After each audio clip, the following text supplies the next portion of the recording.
Shalom semuanya, perkenalkan nama saya Rionaldo Huta Barat dengan NIM 1030121500 berasal dari kelas AKP 49 INT.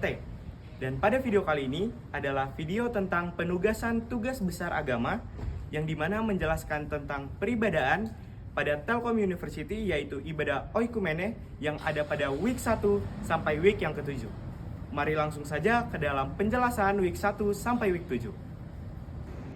Ini adalah kumpulan bukti-bukti saat aku melakukan peribadaan oikumene di Telkom University. Nah, ini adalah minggu yang pertama.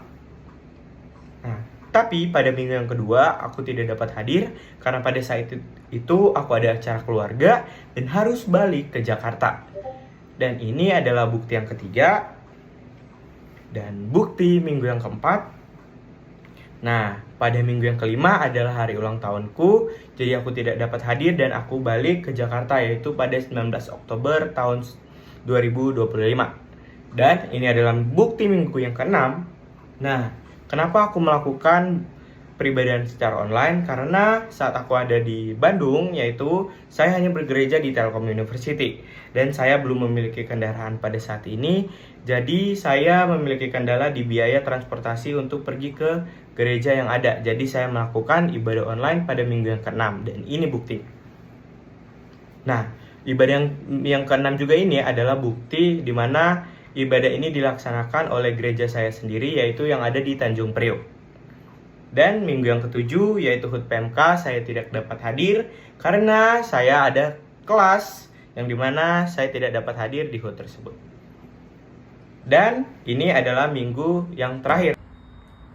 Kita masuk pada minggu yang pertama, yang dimana ini adalah ibadah pertama kali di Telkom University, yaitu ibadah oikumene, yang dimana pembicaranya adalah pendeta atau Bunda Marieta Simanjuntak, dan tema pada kali ini yaitu One Body in Christ, yaitu dasar ayatnya terdapat dalam Efesus 4 ayat 1-6, Yohanes 17 ayat 21 dan 1 Korintus 12 ayat 12-27.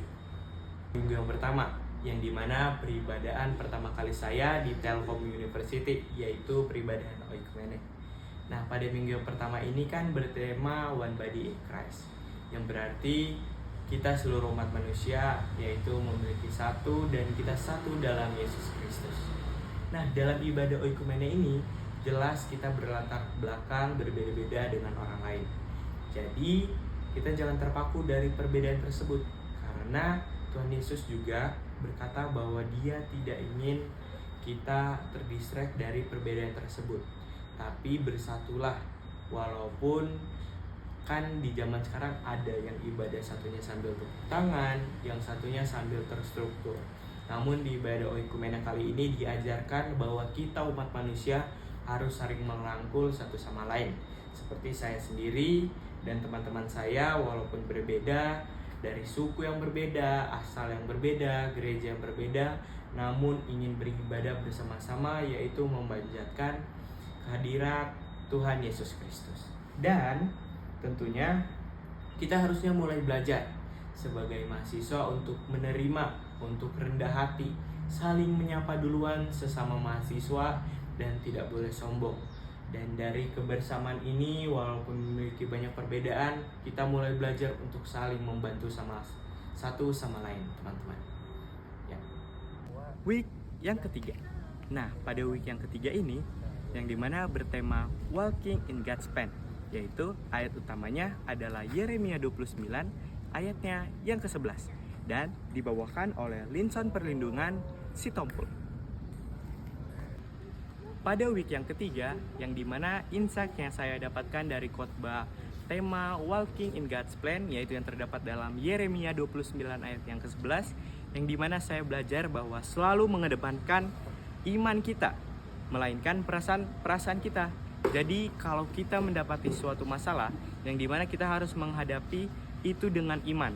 Karena jika kita menghadapi dengan perasaan, yaitu yang kita hadapi tugas banyak, atau kondisi mental yang turun, kita harus menghadapinya dengan iman, bukan dengan perasaan. Karena jika dengan perasaan, yang pastinya akan lebih berat. kita harus percaya bahwa keberatan itu adalah rancangan Tuhan yang begitu indah, yang dimana akan membuat kita lebih bertumbuh. Seperti contohnya berakar, bertumbuh, dan berbuah bagi Kristus. Yang dimana jika kita berakar, bertumbuh, diproses oleh Kristus, yang pastinya kita akan menjadi buah yang baik untuk orang lain dan sekitar kita. Nah, kali ini pada week yang keempat, yaitu bertema Christian Friendship on Campus, yang dimana khotbah ini dibawakan oleh Ibu Pendeta Marieta Simanjuntak. Dan pada khotbah ini diambil dari kitab Ibrani 10 ayat 19 sampai 25. Nah, pada minggu yang keempat ini saya mendapatkan insight, yaitu saya memberikan dulu sebuah kasus, yang dimana kasus seperti saya seorang mahasiswa sering sekali merasakan depresi karena tugas telat deadline, sehingga membuat saya berpikir panjang, atau biasa anak muda zaman sekarang bilang overthinking. Nah, sebenarnya kita mempunyai bukti nyata bahwa iman selalu menyelamatkan kita. Jadi yang dimaksud dari Ibrani ini, yaitu pada pasal yang ke-10 ayat 19 sampai 25, dimaksudkan bahwa kita harus selalu berserah kepada Tuhan. Yang dimana segala apapun yang kita rasakan, kesulitan atau apapun itu, kita harus selalu menyerahkannya kepada Tuhan. Bahwa kita percaya bahwa anugerah Tuhan akan selalu datang kepada kita. Dan pada ayat ini dibilang, janganlah kita menjauhi diri kita dari peribadahan yang ada. Nah, berarti intinya jangan melupakan bahwa kita harus selalu ibadah, yang dimana mengutamakan peribadahan itu, yang dimana peribadahan itu menjadi sarana untuk kita saling menasehati, saling menyemangati satu sama lain. Terima kasih. Kita lanjut ke materi yang ke-6, yang dimana peribadaan atau kepribadaan yang ke-6, minggu ke-6 pada 26 Oktober, yang dimana ayat utama yaitu 2 Timotius 3 ayat 10 sampai 17. Dan ini ibadahnya berasal dari HKBP Tanjung Priuk, yang dimana ibadah hari ini atau khotbah dan insight pada hari ini mengingatkan bahwa di tengah kehidupan sekarang yang penuh tekanan, seperti saya seorang mahasiswa, anak-anak seperti kita perlu kembali kepada Tuhan dan diperkokoh oleh firman Tuhan. Nah, ada beberapa insight yang aku dapatkan. Yang pertama, kita itu harus datang kepada Tuhan dengan apa adanya. Jangan berpikir bahwa, wah, saya udah tidak layak. Kita harus datang dengan apa adanya, teman-teman. Jadi, pada peribadatan kali ini dimulai dengan syukur, pengakuan dosa, dan menerima pengampunan kita. Jadi, ada sebuah contoh dari diri saya. Seperti saat aku sadar bahwa salah ngomong atau marah ke teman, aku minta maaf langsung. Lalu hubungan jadi baik lagi. Begitu juga Tuhan. Dia menerima kita apa adanya dan Dia selalu mengampuni kita. Sehingga kita jangan takut untuk datang apa adanya kepada Tuhan. Dan jangan lupa untuk kita selalu rindu kepada Tuhan. Yang kedua, yang dimana Mazmur 84 juga mengingatkan bahwa kekuatan sejati bukan dari diri sendiri, tapi adalah dari Tuhan. Contoh, saya kaitkan dengan saya sendiri juga. Ketika saya lagi stres karena tugas kuliah, konflik keluarga, atau masalah ekonomi, masalah pertemanan datang, pasti ada selalu Tuhan di samping kita. Kepada Tuhan, doa atau pujian benar-benar menenangkan hati. Itu udah pasti, teman-teman, karena ini sudah saya buktikan oleh diri saya sendiri. Dan yang terakhir adalah firman Tuhan adalah pedoman hidup, yang dimana di khotbah kali ini menekankan bahwa firman Tuhan itu adalah pedoman hidup bagi seperti saya seorang mahasiswa. Jadi menekankan bahwa perlu taat pada firman Tuhan.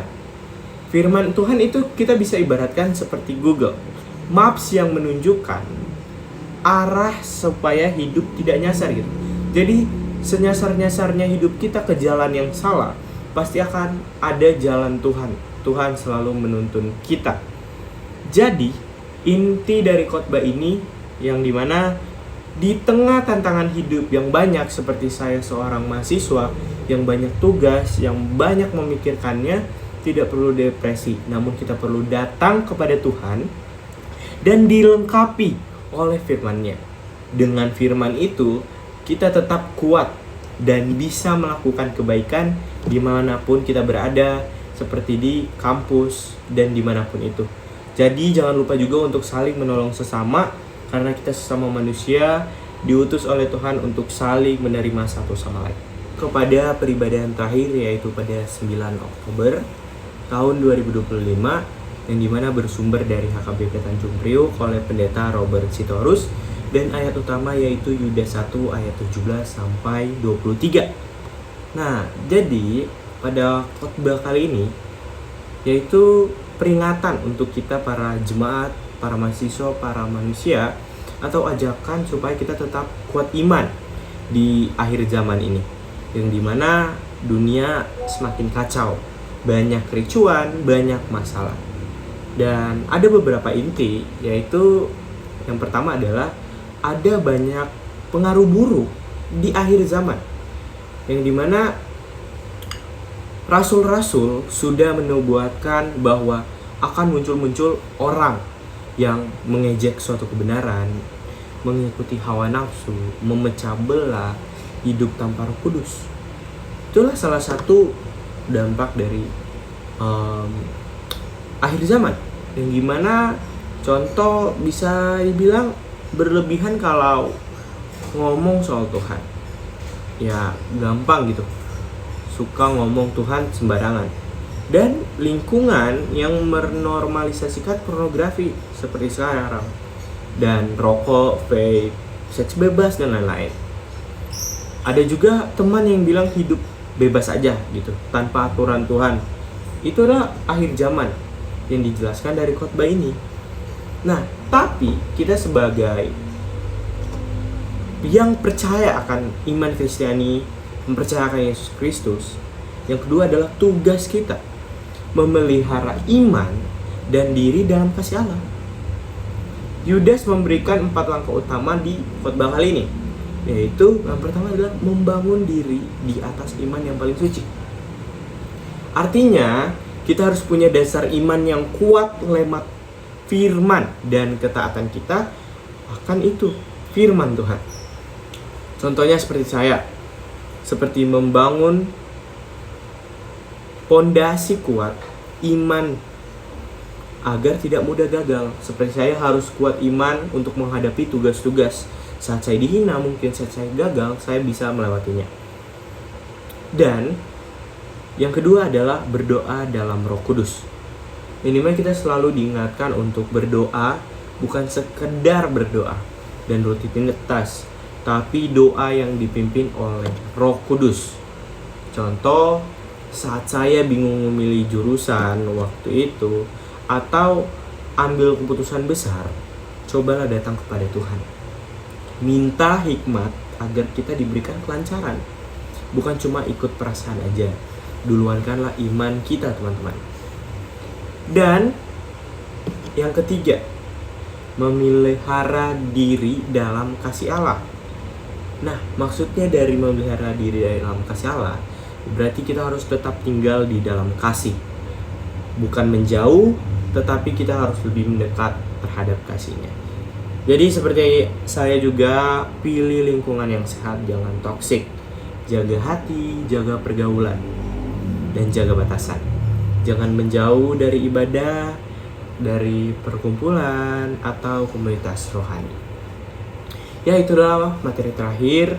Terima kasih telah menonton sampai akhir. Inilah tugas besar agama. Saya Rionaldo Huta Barat, pamit undur diri. Shalom, terima kasih, selamat malam.